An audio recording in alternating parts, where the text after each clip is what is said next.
L'armée allemande n'est plus qu'à quelques kilomètres de Moscou. La capitale est bombardée tous les jours. La population se réfugie dans le métro. L'écrivain Viktor Kravchenko note dans son journal: Moscou donne l'impression d'agoniser. La panique règne, et il circule les bruits les plus incroyables.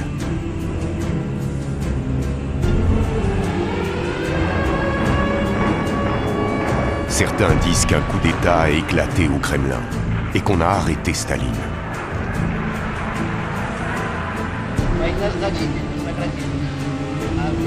En fait, Staline s'est lui aussi réfugié dans le métro. C'est ici, alors que tous ses fidèles le pressent d'évacuer la capitale, qu'il prend une décision qui va tout changer.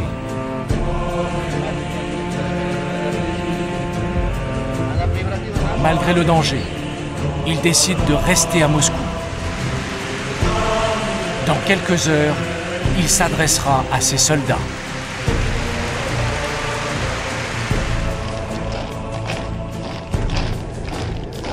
« 7 novembre, 8 heures du matin. Des régiments rejoignent la place Rouge en pleine tempête de neige à l'appel de Staline.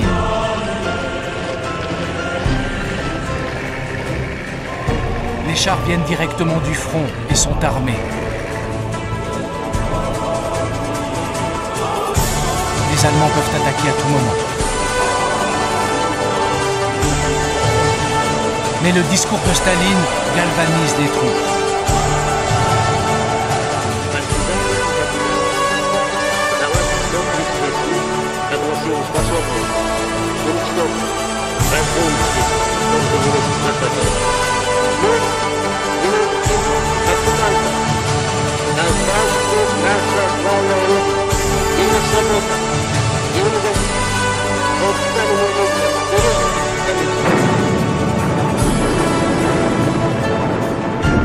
En quelques jours, l'armée soviétique parvient à stabiliser le front devant Moscou.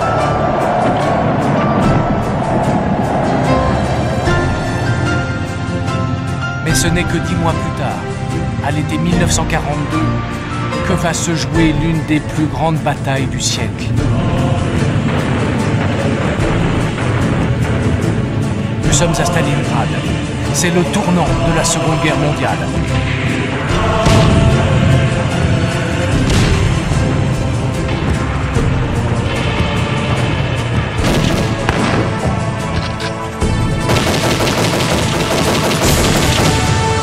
Les Allemands, qui n'ont pas réussi à faire tomber Moscou, veulent conquérir ce point de passage vers le pétrole de la mer Caspienne.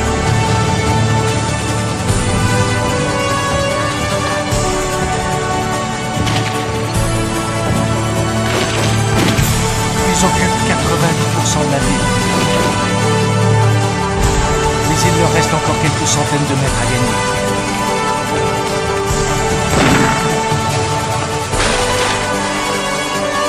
En face, les Soviétiques leur opposent une résistance acharnée. Le mitrailleur russe Andrei Koziaïnov est l'un d'entre eux. Entre les barils de soufre, les soldats. Je ne peux pas les voir à cause de la fumée. On tire au jugé. À l'oreille.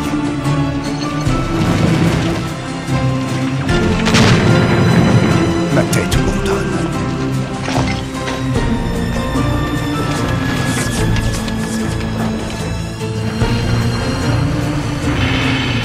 Au total, 2 millions d'hommes vont mourir à Stalingrad.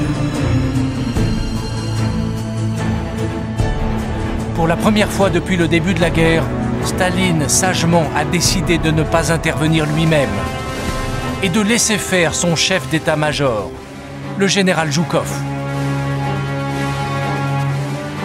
Zhukov a un plan de bataille.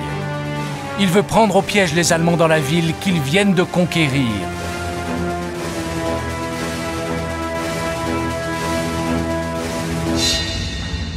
19 novembre 1942.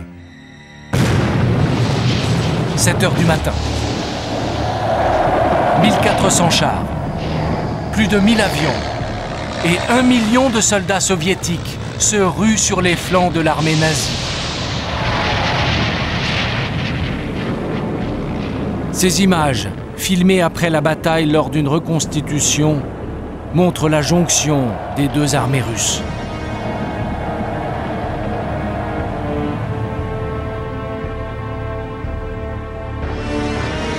Quelques semaines plus tard, 300 000 soldats allemands encerclés, mal équipés et affamés finissent par se rendre avec leur chef, le maréchal von Paulus. C'est la première fois qu'un maréchal nazi est capturé vivant.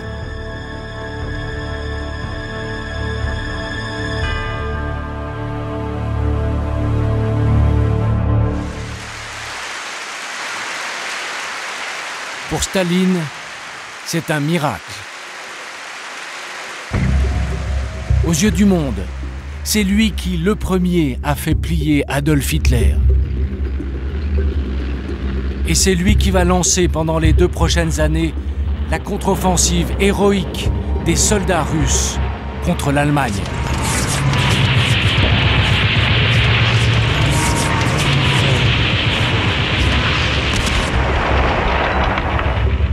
Malgré ses crimes, malgré son pacte en 1939 avec Hitler, Staline est devenu incontournable.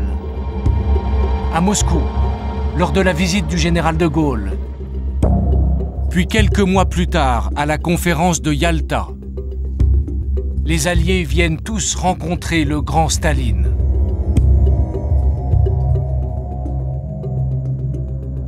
Le Britannique Churchill porte un toast. La vie de Staline est ce qu'il y a de plus précieux pour chacun d'entre nous. J'espère sincèrement que le peuple de l'Union soviétique pourra conserver longtemps son maréchal. Churchill sait que depuis la victoire de Stalingrad, l'URSS est en train de devenir une superpuissance. Il sait qu'après des mois de contre-offensive, l'armée rouge va bientôt entrer dans Berlin.